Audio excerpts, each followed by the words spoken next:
Bonjour à tous, alors aujourd'hui je vais vous donner une petite astuce pour garder et avoir un disque dur externe gratuitement ou presque gratuitement.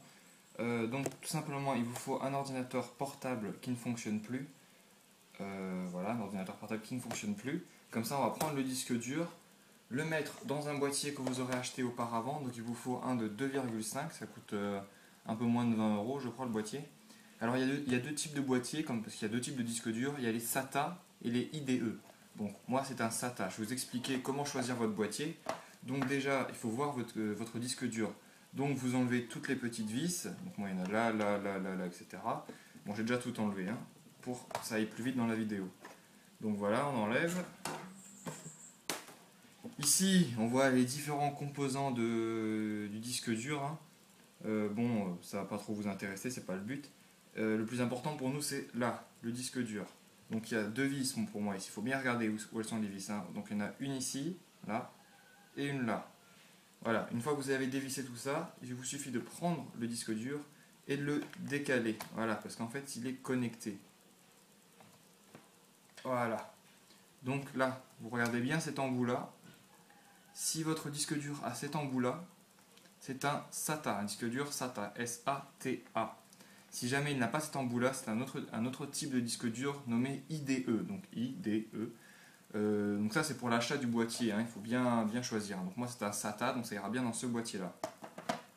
Par la suite, pour mettre dans ce boîtier, il faut qu'on enlève cette petite coque métallique autour. Donc on voit qu'il y a une vis là, une là, une là et une là. Donc on va les retirer. Voilà. Très important aussi, mettez vos vis dans un endroit où vous êtes sûr de les retrouver. Donc, par exemple, moi j'ai pris un petit boîtier rouge, hein, pour être sûr de bien les retrouver. Donc, on dévisse tout, on met les vis à l'intérieur. Voilà. Un tournevis aimanté, ça pourrait être pas mal aussi, hein. Ça peut aider. Ça évite de faire tomber les vis. Et donc là, le petit boîtier s'en va. Voilà. Donc il ne nous reste plus que notre disque dur normal. On enlève le boîtier. Ça, on n'a plus besoin. Voilà, donc notre disque dur, notre boîtier. Donc dans le boîtier, qu'est-ce qu'il y a? Eh ben, il y a notre boîtier normal, hein, pour remettre le disque dur.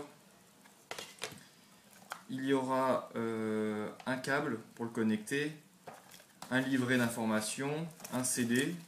Personnellement, je n'ai pas utilisé, j'en ai pas eu besoin. Et puis une housse, mais je l'ai posée ailleurs.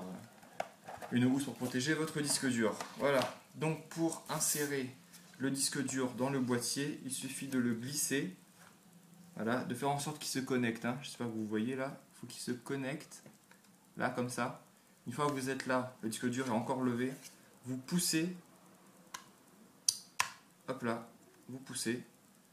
Et vous le mettez directement dedans. Voilà. Là, il est à l'intérieur. Vous refermez la boîte. Et vous avez un disque dur. Alors, je vais vous le prouver qu'il marche, hein. Donc, on va aller sur l'ordinateur tout de suite.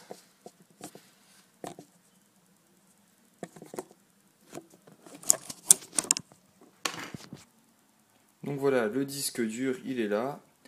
L'ordinateur, il est là. On va connecter le câble, celui-ci là, à l'intérieur. Donc on va le mettre là, à l'intérieur. Donc voilà, il est connecté à cet embout. On a l'embout USB là. Donc on va le connecter à l'embout. Hop là. Au port USB tout simplement, hein. Voilà. Là on voit qu'il s'allume. La lumière est bleue. Ça veut dire que ça fonctionne. On va attendre que l'ordi le détecte. Et voilà. On voit mon disque dur. Bon, moi je l'ai renommé, hein. Donc on peut aller dans le poste de travail. Poste de travail. On voit les disques durs de l'ordinateur et mon disque dur qui est maintenant un disque dur externe. Voilà, j'espère qu'on le voit bien. Voilà, c'était une petite astuce pour vous montrer comment récupérer un disque dur, comme quoi tout n'est pas fichu, hein, lorsque votre ordinateur portable ne fonctionne pas. Donc ça vous fait un disque dur externe qui vous aura coûté 20 euros quoi, à peu près, hein. Voilà, c'est une bonne solution. J'espère que ça vous a aidé. Au revoir à tous.